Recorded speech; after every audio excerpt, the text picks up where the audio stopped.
So I've started to pick up on different themes going on that are happening around the world right now, and it has to do with divisiveness. There is a sense of divisive us versus them mentality that is going on, and a lot of groups of different people having their own internal views pitted against each other and in a state of kind of battle and aggression and hostility. There is also this raw sense in a most rudimentary level of feeling threat and fear and survival.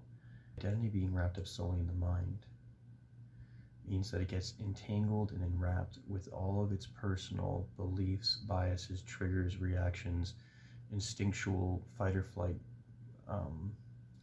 mechanisms, and there is this sense of this little separate sense of me who feels terrified and isolated and under threat. There's a huge sense of threat of personal safety to an ego identity when your sense of who and what you are is wrapped and entangled into this false identity of the little me, the ego. When you are identified in that place, often you will act a lot more unconscious and just act out whatever kind of patterning, triggering, conditioning, reflexive behavior that you have that happens as a human being, not having a sense of control over your self beyond a certain point, and going to that place of contemplation and reflection. We break down what we know to ask ourselves, is there anything that I know for absolute certainty? Is there anything that can be considered an absolutely true thought? Who am I? And so we really have to bring it upon ourselves to have the self-responsibility to completely take care of all of our unconsciousness. You can't change anything outside of yourself without changing yourself first. When you wake up, you lose your personal perceptions. You lose your mind-made sense of self as an identity. You lose the belief in any thoughts, viewpoints, or ideas you could ever have. You still have ideas and personality and thoughts and feelings. You aren't identified with them, though. So you never fully believe anything you think. You will never fully believe anything you ever think, because you can't, because reality is no longer operating there. Reality just is. Your sense of reality operates as is. It is no longer connected at all to the human ego and mind. That becomes just part of being the human experience. So where we get mixed up is our own inner conflict and divisiveness. If we aren't meeting and healing and letting go of this inner divisiveness and pain and separation, well, if we're in separation, we're only going to see in the reality of duality. We see everything else and us, the world and us, however else you want to put it. But true enlightenment is just the one, with no separation and nothing else. The ego, identity itself, doesn't reside there anymore.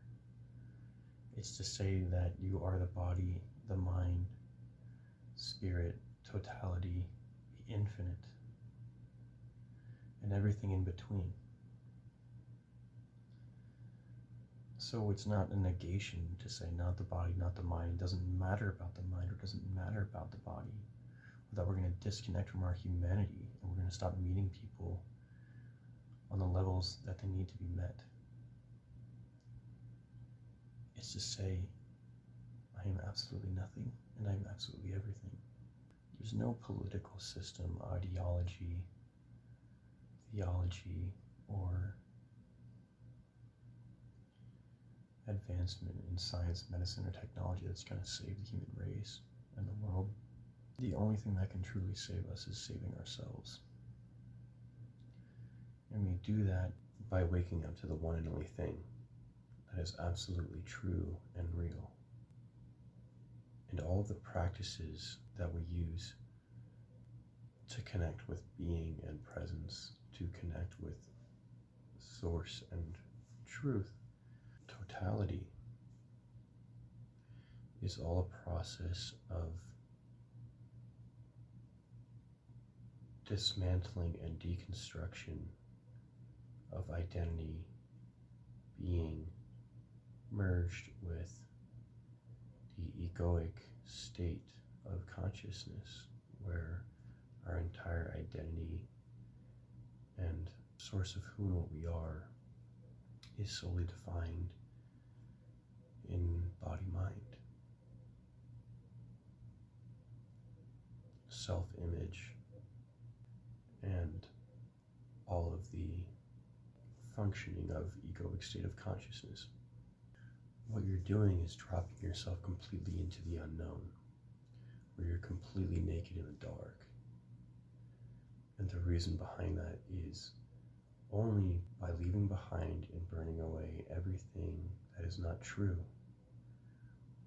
until there is no untruth left, will we come across and encounter the one thing that is ever only absolutely real and true. There's nothing to take on and add to oneself. It's to question and contemplate all that we already think and know of ourselves, of who and what to be, after a sense of I am.